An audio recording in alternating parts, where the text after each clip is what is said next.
Hello friends, welcome to IT universe. आज से हम शुरू करने वाले हैं digital electronics and logic design. इसमें आज हम पहली क्लास में हम पढ़ेंगे बूलियन अलजेब्रा के बारे में कि बूलियन अलजेब्रा के आज हम कुछ बेसिक्स सीखेंगे।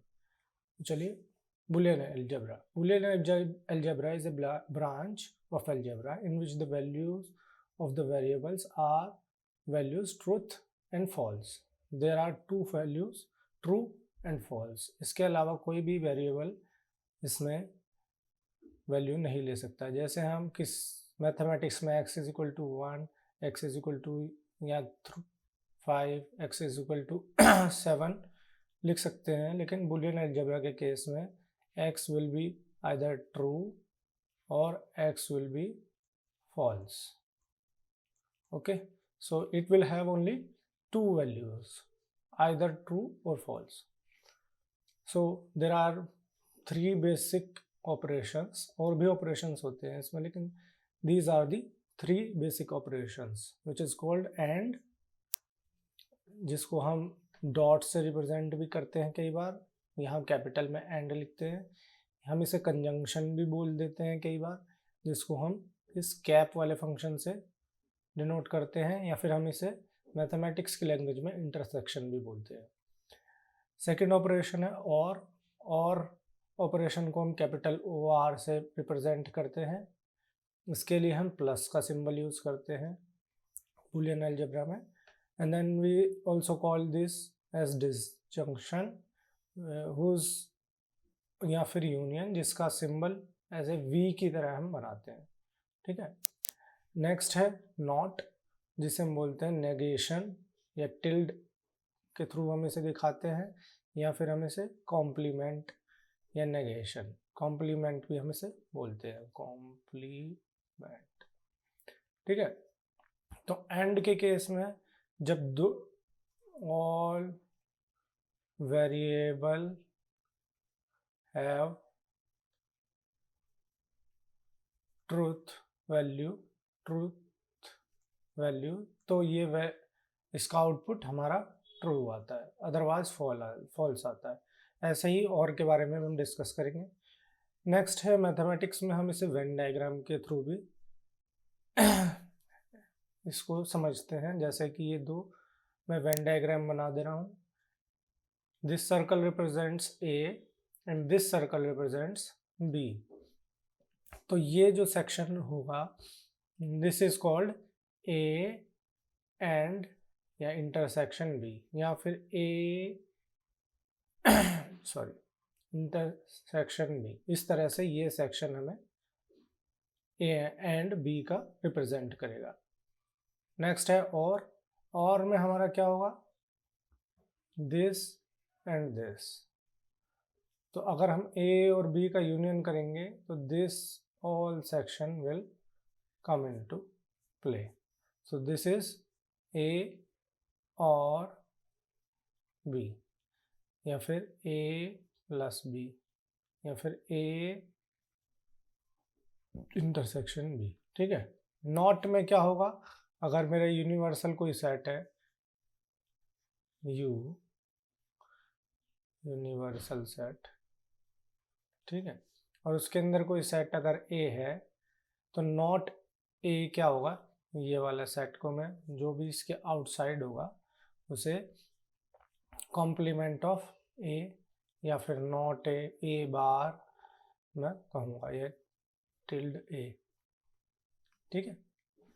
नेक्स्ट है एंड ऑपरेशन। एंड ऑपरेशंस में क्या होता है, लेट्स से मेरे पास दो वेरिएबल है A एंड B।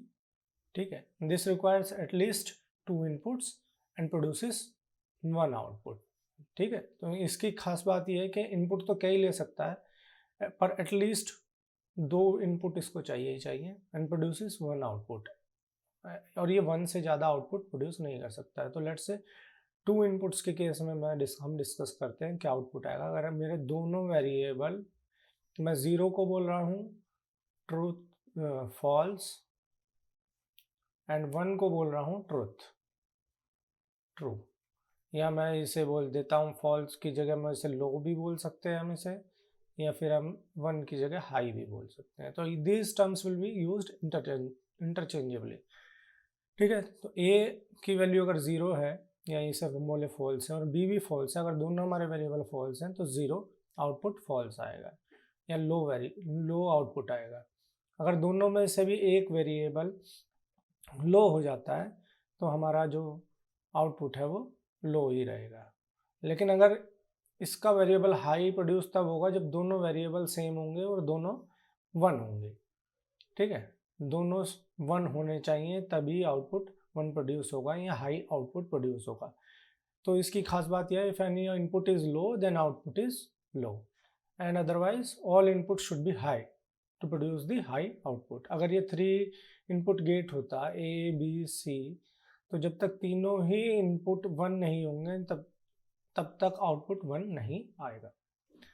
नेक्स्ट है और ऑपरेशन। और ऑपरेशन में अगर दोनों ये भी 2 इनपुट चाहिए इस गेट को भी और एक आउटपुट ये भी प्रोड्यूस करता है, इसके केस में एंड से जस्ट रिवर्स होता है। इसमें अगर दोनों इनपुट 0 होंगे तभी इनपुट 0 प्रोड्यूस होगा, अदरवाइज अगर एक भी या दोनों इनपुट 1 हो जाएंगे तो ये आउटपुट 1 प्रोड्यूस करेगा, ये तीनों प्रोड्यूस करेगा, ठीक है।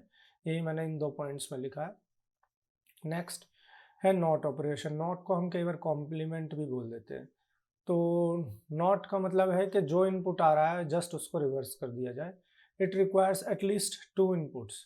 तो यहाँ पे 2 इनपुट्स की जगह 1 इनपुट चाहिए होता है इसमें सिर्फ, और ये एक ही आउटपुट प्रोड्यूस करता है।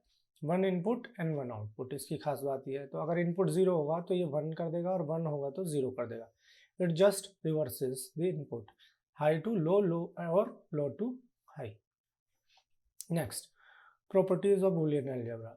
देर आर सम स्पेशल ऑपरेशंस, जैसे अलजेब्रा, नॉर्मल अलजेब्रा में कुछ ऑपरेशन होते हैं, plus minus divide multiply and other operations जैसे होते हैं नॉर्मल अलजेब्रा में। तो ऐसे ही बूलियन अलजेब्रा के हमने 3 ऑपरेशन सब पढ़ चुके हैं, एंड, और एंड नॉट, ठीक है। तो अब इनकी कुछ खास प्रॉपर्टीज होती हैं जिनको हम अब स्टडी करेंगे।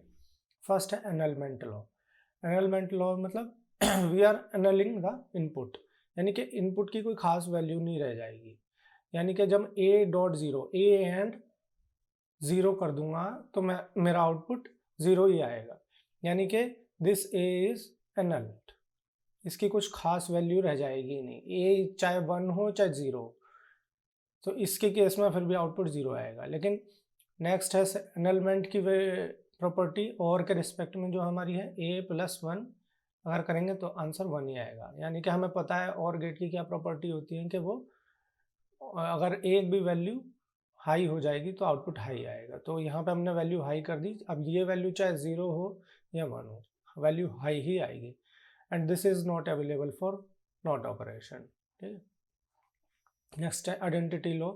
Identity law means producing the same input at output, कि मेरा इनपुट कुछ भी आए वही आउटपुट में दिखना चाहिए। तो एंड के केस में मैं एंड ऑपरेशन उसका 1 से करा दूंगा, और मैं और के केस में उसका और 0 से करा दूंगा। तो मेरा जो भी आउटपुट है वही सेम टू सेम प्रोड्यूस हो जाएगा, चाहे इसकी वैल्यू 1 हो चाहे 0 हो। 1 और 0 भी 0 आएगा, 1 और 0 1 आएगा, और 0 और 0 0 आएगा। तो यानी कि ये जो वैल्यू a की होगी उस पर हमारा आउटपुट डिपेंड करेगा। नेक्स्ट है idempotent law, means variable remains unchanged when it's ORed और एंडेड विद इटसेल्फ। मीन्स अगर हम कोई वेरिएबल है a और उसका एंड करें या और करें खुद के ही साथ, तो हमारा output same to same produce होगा, राइट। चाहे 0.0 कर लें हम, चाहे 1.1 कर लें, तो आंसर 0 आएगा और आंसर 1 आएगा। तो जो मेरी a की वैल्यू थी वही मेरा आउटपुट में प्रोड्यूस हो रही है। उसी केस और के केस में भी सेम ऐसा ही होगा, वहाँ पे हमें और करना होगा। And this operation is not available for not gate. Next है कॉम्प्लीमेंट लॉ। कॉम्प्लीमेंट लॉ में हम लोग क्या करते हैं कि अपने एक इनपुट को कॉम्प्लीमेंट कराते हैं उसी के साथ एंड ऑपरेशन में और ऑपरेशन में, और देखते हैं क्या होता है।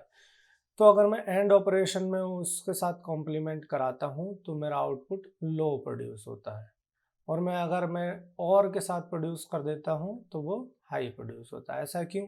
ऐसा इसलिए होता है क्योंकि एंड में हमें दोनों इनपुट 1 चाहिए होते हैं, पर अगर ए की वैल्यू 1 ले ली तो इसकी वैल्यू 0 हो जाएगी, और 0 ले ली तो इसकी वैल्यू 1 हो जाएगी। वो 1 0 0 होता है और 0 1 भी 0 होता है एंड में। लेकिन और के केस में अगर एक भी वैल्यू हाई हो जाती है तो दोनों में से एक ना एक वैल्यू तो हाई आएगी, इसी वजह से ये आउटपुट हाई आ जाता है। नेक्स्ट है double negation law, negating variable 2 times, यानी कि मैं किसी भी वेरिएबल को 2 टाइम नेगेट कर देता हूँ तो वो सेम आउटपुट प्रोड्यूस हो जाता है जो नेगेशन से पहले था। ठीक है, it's like minus of A of minus A is equal to A. Mathematics में जिस तरह से होता है उसी तरह से यहाँ पर हमने इसे डिराइव किया है। नेक्स्ट है commutative law, means variable order does not matter, like in plus और माइनस। प्लस में जिस तरह से हम करते हैं मैथमेटिक्स में, चाहे हम a प्लस बी लिखें या b प्लस ए लिखें, सेम हमारा आउटपुट प्रोड्यूस होता है। इसी तरह से a डॉट बी और b डॉट ए। और operation AND operations are commutative, इसका मतलब ये है। ठीक है, and this is not available for the NOT operation. Next है associative law. Associative law means आप किन्हीं भी दो वेरिएबल्स को पहले रिजॉल्व कर लीजिए या उनको आप बाद में। यहाँ पे मैंने बी और सी को पहले रिजॉल्व कर लिया है, पहले ब्रैकेट खोल लिया है, और यहाँ पे मैंने इसको ए और बी को पहले रिजॉल्व कर लिया है, पर इससे हमारे आउटपुट पे कोई इफेक्ट नहीं पड़ेगा। जो आउटपुट इस केस में आएगा वो आउटपुट इस केस में आएगा। दिस विल बी आइदर लो और हाई, जो भी होगा वो सेम आएगा। इसी तरह से हमारे एंड के केस में भी हमारा सेम ऑपरेशन होगा। नेक्स्ट है डिस्ट्रीब्यूटिव लॉ। डिस्ट्रीब्यूटिव लॉ में क्या होता है कि हम ओपनिंग ऑफ ब्रैकेट को हम किस तरह से इंटरप्रेट करते हैं, लाइक ए एंड बी और सी। तो मैं क्या कर रहा हूँ, यहाँ पे पहले मैं बी और सी कर दूँ, पहले मैं और ऑपरेशन को लगा दूँ चाहे, या मैं पहले एंड ऑपरेशन लगा दूँ। यहाँ पे मेरे एंड ऑपरेशन लग रहे हैं, और उसके बाद मेरे यहाँ भी एंड हो रहा है, और उसके बाद इन दोनों का और ऑपरेशन हो रहा है। तो मैं चाहे एंड ऑपरेशंस को पहले रिजॉल्व कर दूं या मैं पहले और ऑपरेशंस को रिजॉल्व कर दूं, my answer will be the same in the. और दूसरे केस में क्या होगा, पहले मैं एंड कर रहा हूँ और फिर यहाँ एंड होने के बाद फिर यहाँ पे और कर रहा हूँ, और यहाँ पे और कर रहा हूँ, फिर उसके बाद मैं एंड ऑपरेशन को परफॉर्म कर रहा हूँ उसके बाद यहाँ पे। तो दोनों के केस में मेरा आउटपुट सेम होगा, चाहे हाई हो या लो हो, depending upon the value of variables A and B and C. ठीक है, नेक्स्ट है absorption law. Absorption law means मैं किसी न किसी वेरिएबल को एब्जॉर्ब कर रहा हूँ, means this variable have no effect on whatever will be the output. Means I am doing A dot A plus B, तो क्या आंसर आना चाहिए? Due to the distributive law मैं लगा देता हूँ, पहले मैं A dot A plus A dot B.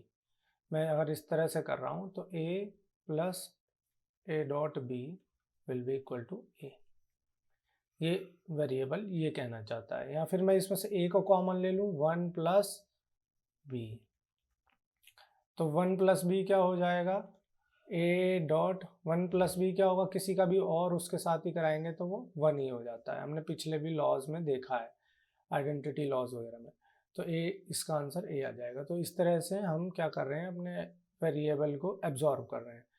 Next case में भी A dot A plus B, ये वाला यहाँ से शुरू हो गया है, यहाँ से ड्राइव करेंगे तो सीधे आंसर ए ही आएगा।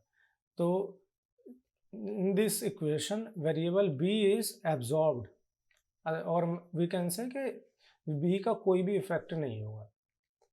ये सब वेरिएबल हमें, ये सब इक्वेशंस या ये सब लॉ हमें आगे आगे जाकर इक्वेशंस को सिंप्लीफाई करने में यूज़ होंगे। नेक्स्ट है D Morgan's law. D Morgan's law is the, मतलब आप कह सकते हैं सबसे इम्पॉर्टेंट लॉ है, जो भी लॉ सबने अभी तक पढ़े हैं। डी मॉर्गन लॉ क्या बोलता है कि आप वेरिएबल्स के इनपुट का इन्वर्जन कर दीजिए। इन्वर्जन कर दीजिए मीन्स ए डॉट बी को आप कॉम्प्लीमेंट कर दीजिए। Complement means we are just negating, हम ए को रिप्लेस कर रहे हैं ए के इस ए बार से, बी को रिप्लेस कर रहे हैं बी कॉम्प्लीमेंट से, तो क्या होगा, मेरा डॉट जो होगा वो चेंज हो जाएगा प्लस से, और जो प्लस होगा वो हो जाएगा चेंज डॉट में।